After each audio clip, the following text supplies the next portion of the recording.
দুনিয়ার মধ্যে যে মানুষগুলা কোনো মুসলমান রোজাদার ব্যক্তির জন্য ইফতারির ব্যবস্থা করবে, যে ব্যক্তি কোনো মুসলমান কোনো রোজাদার ব্যক্তির জন্য ইফতারির ব্যবস্থা করবে, আল্লাহ তাআলা ওই মানুষটার জন্য 3টি পুরস্কারের ব্যবস্থা আল্লাহ তাআলা করছেন। যেরকম সুবহানাল্লাহ। কোন ব্যক্তি যদি কোনো রোজাদার ব্যক্তিকে ইফতার করায়, ইফতার করার কারণে আল্লাহ তাআলা ওই ব্যক্তির জন্য 3টি পুরস্কারের ঘোষণা করেছেন। 1 নাম্বার পুরস্কার হলো আল্লাহ নবী বিশ্ব নবীজি কয়, কানা লাহু মাগফিরাতুন লিযুনুবিহি, আল্লাহ তাআলা তার জীবনের সমস্ত গুনাহগুলো মাফ করে দিবেন। জোরে কান সুবহানাল্লাহ, আর জোরে কান সুবহানাল্লাহ। এটা হলো 1 নাম্বার পুরস্কার। তাহলে যেই ব্যক্তি কোনো রোজাদার ব্যক্তির জন্য ইফতারের ব্যবস্থা করবে, আল্লাহ তাআলা তার জিন্দেগির সমস্ত গুনাহগুলো মাফ করে দেয়। 2 নাম্বার পুরস্কার হলো ওয়াইদু রাকাবাতিহি মিনান নার, ওই ব্যক্তির জন্য যদি জাহান্নামের ফয়সালা হয়ে যায়, আল্লাহ তাআলা দয়া করে মায়া করে মেহেরবানি করে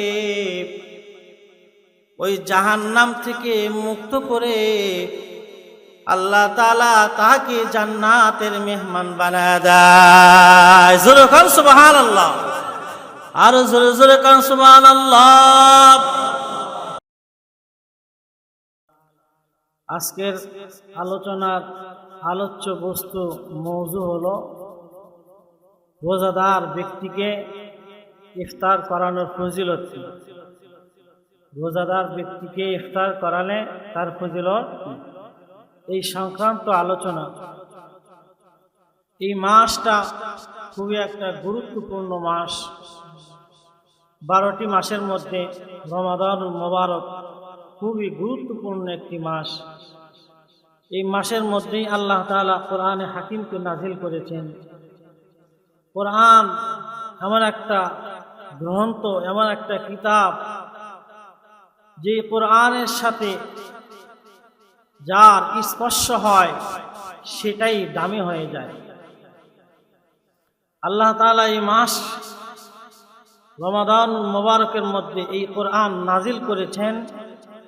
নাজিল করার কারণে এই রমজান মাসের দাম বেড়ে গেছে। জোরে কান সুবহানাল্লাহ।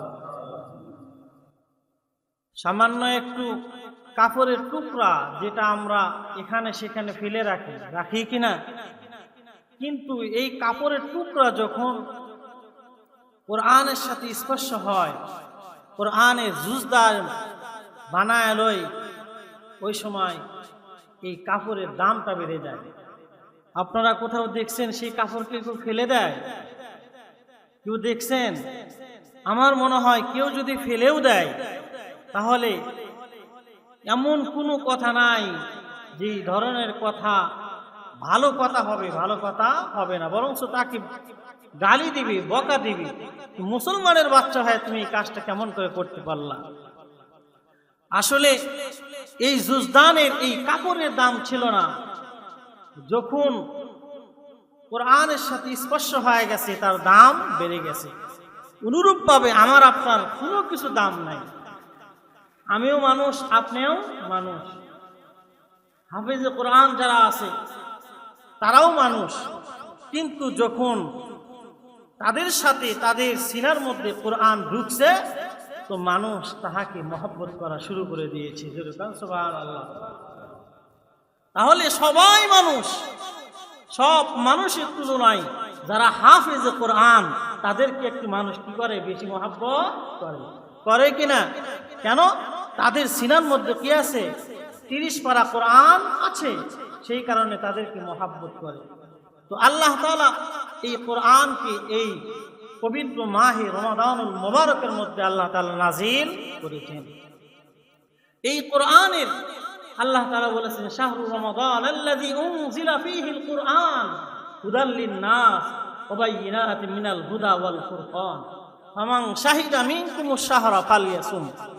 আমি আল্লাহ তাআলা এই কোরআনুল হাকিমকে রমাদানুল মুবারকের মাসের মধ্যে আমি নাজিল করেছি। এটা এমন একটা গ্রন্থ, এমন একটা কিতাব, যেই কিতাবটা মানুষের হিদায়াতের জন্য যথেষ্ট। এই কিতাবকে ফলো করে দুনিয়ার কোনো মানুষ যদি চলতে থাকে, তাহলে সেই মানুষটা সিরাতে মুস্তাকিমের পথ ছাড়া অন্য কোনো পথে আর কোনোদিন সে যেতে পারবে না। খারাপ পথ থেকে সে হেফাজত থাকবে। আল্লাহ তাআলা এরপর বলে যে এটা এমন একটা কিতাব, যেই কিতাবের মাধ্যমে ভালো মন্দ, সত্য মিথ্যা সব কিছু কি হয়ে যায়, পার্থক্য হয়ে যায়। সব কিছু এই কোরআনের মাধ্যমে আমরা বুঝতে পারি, কোরআনের মাধ্যমে আমাদের অর্জিত হয়। এরপর আল্লাহ তাআলা বলেন ফামান শাহিদা মিনকুমুশ শাহরা ফালইয়াসুম। তোমাদের মধ্যে যারা এই রমজানুল মুবারক মাস পাবে, তারা যেন কি রাখে, রোজা রাখে। তারা যেন কি রাখে, রোজা রাখে। এই রোজা দামি একটা ইবাদত, তাহলে মাসটাও দামি, ইবাদতটাও দামি। সাহাবাই কেরামগণ এই রমজান মাস পাওয়ার পর তারা আগের থেকে তারা প্রস্তুতি গ্রহণ করতেন। কেন? এই মাসটা খুবই একটা দামি মাস, সব কামাই করার মাস, ইবাদত করার মাস, ইবাদত করার মাস। তারা আগের থেকে প্রস্তুতি গ্রহণ করতেন। আমাদের বাংলাদেশ ছাড়া অন্য রাষ্ট্রের মুসলমানগণ তারা কি করে, রমজান মাস আসার আগে সব কাজ শেষ করে দেয়। রমজান মাসের মধ্যে কোনো কাজ নাই, শুধু আল্লাহর ইবাদত করবে। আর আমরা কি করি, আমরা সব কাজগুলা রমজান মাসের জন্য রেখে দিই। আমরা ব্যবসা বাণিজ্য কখন করব, রমজান মাসের মধ্যে করব। দেখেন আমাদের বাংলাদেশে, আপনাদের পুকুরেই দেখেন না, এই এখন রাত মাগরিব পর থেকে আর যাওয়া যাবে না শহরে, এত পরিমাণ ভিড়।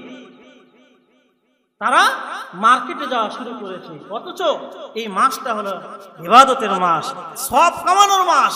এই মাস চলে গেলে এই পরিমাণ সব আপনি কামাই করতে পারবেন না। এই মাসের মধ্যে একটা ফরজ ইবাদত যদি কেউ আদায় করে, তাহলে 70টা ফরজ ইবাদত করার সব তার আমলনামায় লেখা হয়। জোরে বলেন সুবহানাল্লাহ। একটা ফরজ যদি কেউ কি করে, আদায়, তাহলে অন্যান্য মাসের তুলনায় 70টা ফরজ আদায় করলে যেই পরিমাণ সব হয়, তার আমলনামায় সেই পরিমাণ সব লেখা হয়। আর একটা নফল নামাজ, একটা নফল ইবাদত যদি কেউ করে, তাহলে কয়টা, একটা ফরজ ইবাদত করলে যেই পরিমাণ সব হয়, ওই পরিমাণ সব তার আমলনামায় লেখা হয়। এত বড় একটা গুরুত্বপূর্ণ মাস। আমরা এই মাসের মধ্যে যেটা পড়ব, যে ইবাদত করি না কেন, দ্বিগুণ সব। এই মাসের মধ্যে আর একটা গুরুত্বপূর্ণ, মুসলমানদের জন্য গুরুত্বপূর্ণ একটা ইবাদত হলো মুসলমানদেরকে ইফতারি করানো। এটাও একটা গুরুত্বপূর্ণ কাজ, এটা একটা গুরুত্বপূর্ণ ইবাদত। আমাদের মধ্যে যাদের সামর্থ্য আছে, যাদেরকে আল্লাহ তাআলা ধন সম্পদ দিয়েছেন, আমরা যদি যারা গরিব দরিদ্র আছে, তাদেরকে কিছু ইফতারি দিই, তাদেরকে কিছু দান করি, তাহলে এই দানের বিনিময় তারা ভালোভাবে সুন্দরভাবে ইফতারি করতে পারবে। এই সম্পর্কে বিশ্বনবী সাল্লাল্লাহু আলাইহি ওয়াসাল্লাম বলেছেন, قال رسول الله صلى الله تعالى عليه وسلم قال رسول الله صلى الله تعالى عليه وسلم من فطر فيه صائما كان له مغفرة لذنوبه وعتق رقبته من النار وكان له مثل أجره من غير أن ينتقص من أجره شيء। সাল্লাল্লাহু আলাইহি ওয়াসাল্লাম ঘোষণা করেন, দুনিয়ার মধ্যে যে মানুষগুলা কোনো মুসলমান রোজাদার ব্যক্তির জন্য ইফতারির ব্যবস্থা করবে, যে ব্যক্তি কোনো মুসলমান কোনো রোজাদার ব্যক্তির জন্য ইফতারির ব্যবস্থা করবে, আল্লাহ তাআলা ওই মানুষটার জন্য 3টি পুরস্কারের ব্যবস্থা আল্লাহ তাআলা করছেন। যেরকম সুবহানাল্লাহ। কোন ব্যক্তি যদি কোনো রোজাদার ব্যক্তিকে ইফতার করায়, ইফতার করার কারণে আল্লাহ তাআলা ওই ব্যক্তির জন্য 3টি পুরস্কারের ঘোষণা করেছেন। 1 নাম্বার পুরস্কার হলো আল্লাহ নবী বিশ্ব নবীজি কয়, কানা লাহু মাগফিরাতুন লিযুনুবিহি, আল্লাহ তাআলা তার জীবনের সমস্ত গুনাহগুলো মাফ করে দিবেন। জোরে কান সুবহানাল্লাহ, আর জোরে কান সুবহানাল্লাহ। এটা হলো 1 নাম্বার পুরস্কার। তাহলে যেই ব্যক্তি কোনো রোজাদার ব্যক্তির জন্য ইফতারের ব্যবস্থা করবে, আল্লাহ তাআলা তার জিন্দেগীর সমস্ত গুনাহগুলো মাফ করে দেয়। 2 নাম্বার পুরস্কার হলো ওয়াইদু রাকাবাতিহি মিনান নার, ওই ব্যক্তির জন্য যদি জাহান্নামের ফয়সালা হয়ে যায়, আল্লাহ তাআলা দয়া করে মায়া করে মেহেরবানি করে ওই জাহান্নাম থেকে মুক্ত করে আল্লাহ তাআলা তাকে জান্নাতের মেহমান বানায় দেয়। জোরে কান সুবহানাল্লাহ, আর জোরে জোরে কান সুবহানাল্লাহ। 3 নাম্বার পুরস্কার বিশ্ব নবীজি কয়, 3 নাম্বার পুরস্কার হলো ওয়া কানা লাহু মিসলু আজরিহি, ওই রোজাদার ব্যক্তির আমলনামায় রোজা রাখার কারণে যেই পরিমাণ সওয়াব হয়, সামান্য কিছু ইফতারি করার কারণে আল্লাহ তাআলা তার প্রতি রাজি হইয়া খুশি হইয়া তার সমপরিমাণ সওয়াব তার আমলনামায় লিখে দেয়। জোরে কান সুবহানাল্লাহ, আর জোরে জোরে কান সুবহানাল্লাহ। এই যে সওয়াব লিখবে, কিন্তু তার রোজাদার ব্যক্তির সওয়াবের মধ্যে কোনো ধরনের কমতি হবে না। আমরা হয়তো মনে করব, আমি সারাদিন রোজা রাখলাম, সামান্য কিছু সে আমাকে ইফতার করালো, আমার পরিমাণ তার সওয়াব হবে মনে হয়, তাহলে আমার সওয়াবের মধ্যে কমতি হবে। আরে ভাই, আল্লাহ তাআলার দরবারে সওয়াবের কমতি আছে? সওয়াবের কমতি নাই। আল্লাহ তাআলা ওই রোজাদার ব্যক্তির সমপরিমাণ সওয়াব তার আমলনামায় লিখে দেন। এই কথা যখন বিশ্বনবীজি সাল্লাল্লাহু আলাইহি ওয়াসাল্লাম সাহাবায়ে কেরামের সামনে বলছেন, সাহাবায়ে কেরামগণ কয়, কুলনা ইয়া রাসূলুল্লাহ লাইসা কুল্লুনা নাজিদু মা নুফাত্তিরু বিহি সায়েম। ওগো আল্লাহর নবী, ওগো সরকার, আমাদের কারো নিকটে রোজাদার ব্যক্তিকে ইফতার করাবো এরকম ব্যবস্থা আমাদের কাছে নাই। আমাদের কাছে এই পরিমাণ রোজাদার ব্যক্তিকে ইফতার করাবো এরকম সামর্থ্য আমাদের নাই। বিশ্বনবীজি সাল্লাল্লাহু আলাইহি ওয়াসাল্লাম এরপরে বলেন, ফাকালা রাসূলুল্লাহি সাল্লাল্লাহু তাআলা আলাইহি ওয়াসাল্লাম, ইউতি আল্লাহ হাদা সাওয়াব মান ফাত্তারা সাইমান আলা মুজকাতি লাবানিন আও তামারাতিন আও শারবাতিন মিম্মা। আল্লাহর নবী বিশ্বনবীজি কয়, যেই মানুষটা কোনো রোজাদার ব্যক্তিকে 1 ঢোক পরিমাণ দুগ্ধ পান করাবে, 1 ঢোক পরিমাণ পানি পান করাবে, অথবা একটা খেজুর পান করাবে, একটা খেজুর দিবে, আল্লাহ তাআলা তার প্রতি রাজি হইয়া খুশি হইয়া সারাদিন সে রোজা রাখার কারণে যেই পরিমাণ সব তার আমলনামায় লেখা হলো, আল্লাহ তাআলা তার প্রতি রাজি হইয়া খুশি হইয়া ওই রোজাদার ব্যক্তির সম পরিমাণ সব তার আমলনামায় লিখে দেন। জোরে কান সুবহানাল্লাহ।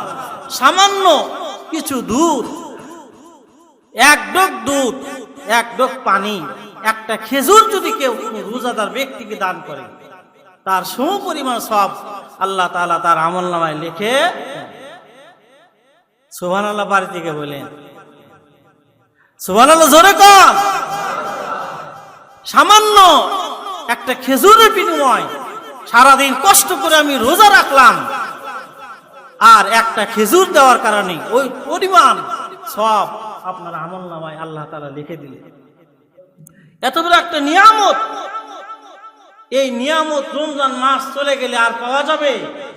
এটা শুধুমাত্র রমজান মাসের জন্য ছাড়।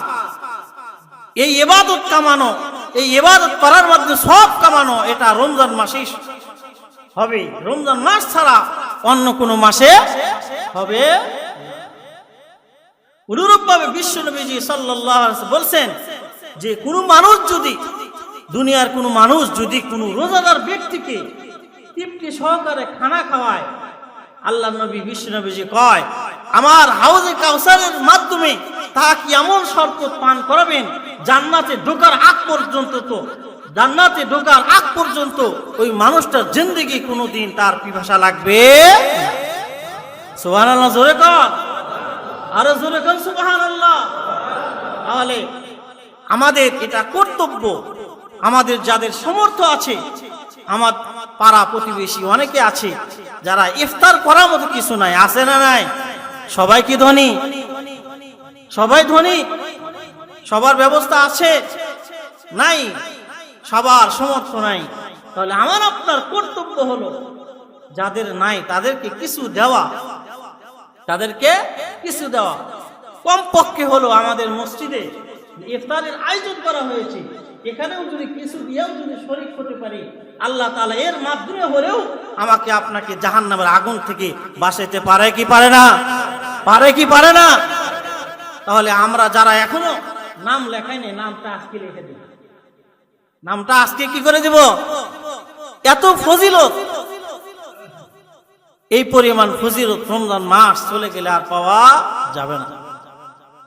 ছোট্ট একটা ঘটনা বলে আমি আলোচনা শেষ করব। এক আল্লাহর বান্দা, গরিব বুজুর্গ, তার ফ্যামিলি সহ রোজা রাখছে। রোজা রাখছে তো, কিন্তু ইফতার করার মতো কোনো ব্যবস্থা নাই। আল্লাহর বান্দা চিন্তা করলো, আমার সন্তানগুলা রোজা রাখছে, আমি যদি তাদের সামনে ইফতারির ব্যবস্থা না করতে পারি, তাহলে আমি তাদের সামনে কেমন করে মুখ দেখাবো? আল্লাহর বান্দা চিন্তা করতে করতে করতে করতে বিকাল হয়ে গেল, কিন্তু এখনো পর্যন্ত ইফতারি ব্যবস্থা করতে পারে নাই। টাকাও নেই এই পরিমাণ যে এই টাকাগুলো দিয়া ইফতার ক্রয় করে তাদের সামনে দিবি। আল্লাহর বান্দা বিকাল বেলায় রওনা হয়ে গেছে, রওনা করছে বাজারের দিকে। রাস্তাঘাটের মধ্যে, বাজারের মধ্যে যদি কোনো বন্ধু বান্ধব পাওয়া যায়, তাহলে তাদের থেকে কিছু টাকা নিব, তাদের থেকে কিছু টাকা ধার নিব। আল্লাহর বান্দা রাস্তায় রওনা করেছে। যেতে যেতে যেতে যেতে এক মুসলমানের বাড়ি পেয়েছে। মুসলমানের বাড়ির মধ্যে ঢুকেছে। মুসলমান কি কয়, ভাই আমি তো রোজা রাখছি, আমার ফ্যামিলির সকলেই রোজা রাখছে, কিন্তু ইফতার করার মতো ব্যবস্থা আমাদের নাই। আমরা কি দিয়ে ইফতার করব? ব্যবস্থা আমাদের নাই। তুমি যদি আমাদের ইফতারির ব্যবস্থা করে দাও বা কিছু টাকা দাও, এই টাকাগুলোর মাধ্যমে ইফতারি ক্রয় করে আমার সন্তানগুলোর সামনে দিব, আমার স্ত্রীর সামনে দিব। মুসলমান ব্যক্তি কয়, না না, আমি তোমাকে কোনো টাকা ধার দিতে পারবো না। কোন ইফতারির ব্যবস্থা করতে পারবো না। আল্লাহর বান্দা বুজুর্গ নারাজ হয়ে গেছে। নারাজ হয়ে মালিককে কয়, মালিক মুসলমান হইয়া আমাকে সাহায্য করলো না। আমি তার কাছে ইফতারির আবদার করলাম, কিন্তু আমার আবদারটা পূর্ণ করলো না।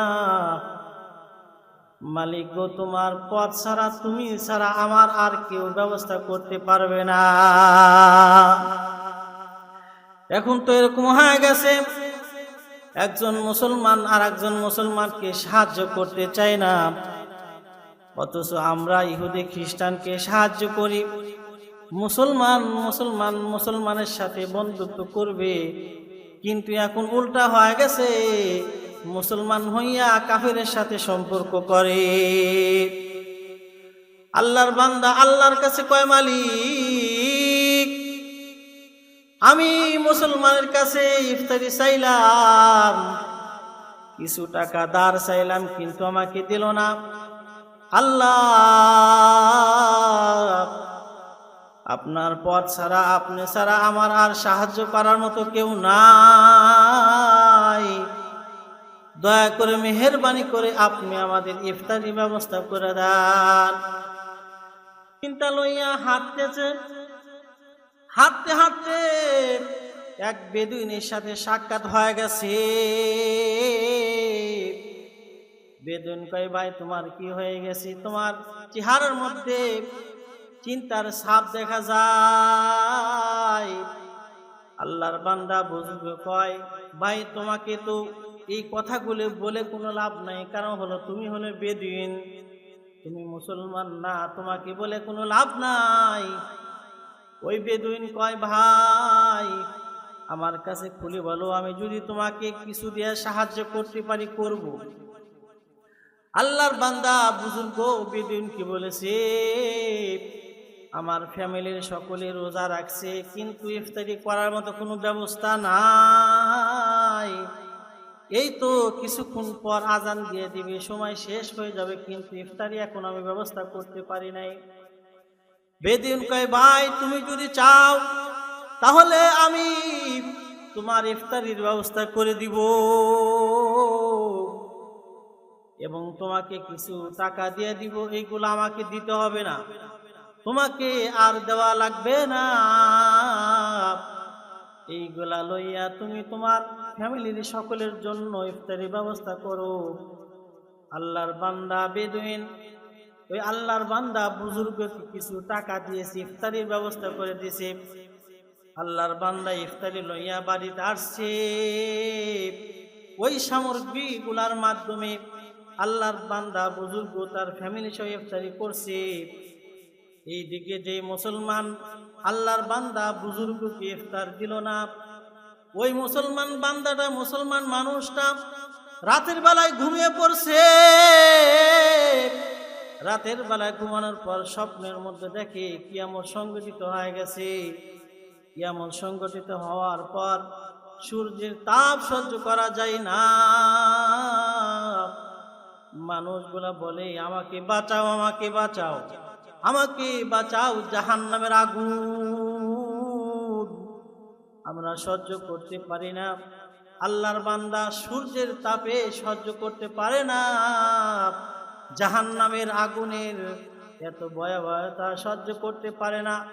আল্লাহর বান্দা দৌড়ায় দৌড়ায়, দৌড়াইতে দৌড়াইতে একটা বালাখানা, একটা সুন্দর একটা বালাখানা দেখা যায়, একটা ঘর দেখা যায়। ঘরের সামনে দাঁড়াইছি, দাঁড়ানোর পর দেখে একজন দারোয়ান দাঁড়ায় আছে। মুসলমান ব্যক্তি দারোয়ানকে বলে, ভাই আমাকে একটু ঢুকতে দাও, সূর্যের তাপ আর সহ্য হয় না, জাহান্নামের আগুনের তাপ আর সহ্য হয় না, আমাকে একটু ঢুকতে দাও, আমি একটু বিশ্রাম করতে চাই। গেটের দারোয়ান কয়, না না, এটা তো তোমার জন্য বরাদ্দ না, এটা হলো ওই সমস্ত মানুষদের জন্য বরাদ্দ যে মানুষগুলা দুনিয়ার মধ্যে থাকা অবস্থায় রমজান মাস পেল, রমজান মাস পাওয়ার পর যারা রোজাদার ব্যক্তিদের জন্য ইফতারির ব্যবস্থা করছে, আল্লাহ তাআলা তাদের প্রতি রাজি হইয়া খুশি হইয়া আল্লাহ তাআলা তাদের জন্য জান্নাতের মধ্যে এই ঘরের ব্যবস্থা করছে। জোরে কান সুবহানাল্লাহ, আর জোরে কান সুবহানাল্লাহ। আল্লাহর বান্দা আশ্চর্য হয়ে গেছে, আল্লাহর বান্দার ঘুম ভেঙে গেছে। সকালবেলায় ওই মুসলমান ব্যক্তি আল্লাহর বান্দা বুজুর্গের কাছে চলে গেছে, ভাই তুমি আমাকে মাফ করে দাও, আমি তোমার সাথে ভুল করেছি।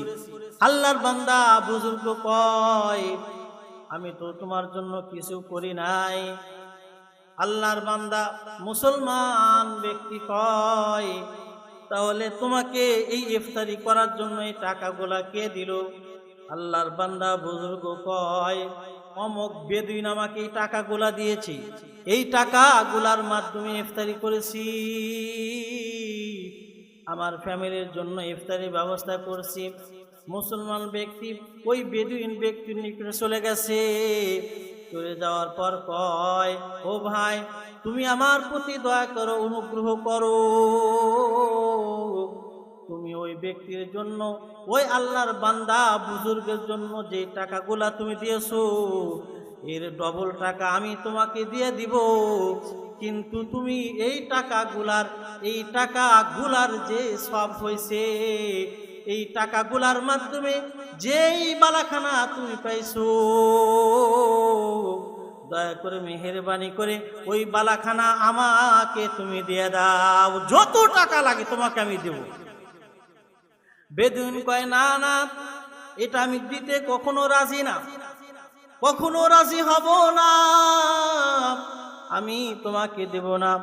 মুসলমান ব্যক্তি কয়, তুমি বালাখানা দিয়ে কি করবা? তুমি তো বেদুইন, তুমি তো ইসলাম গ্রহণ করো নাই। বেদুইন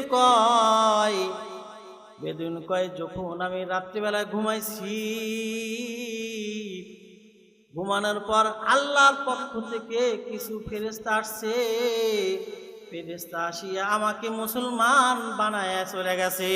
জোরে কান সুবহানাল্লাহ, আর জোরে কান সুবহানাল্লাহ।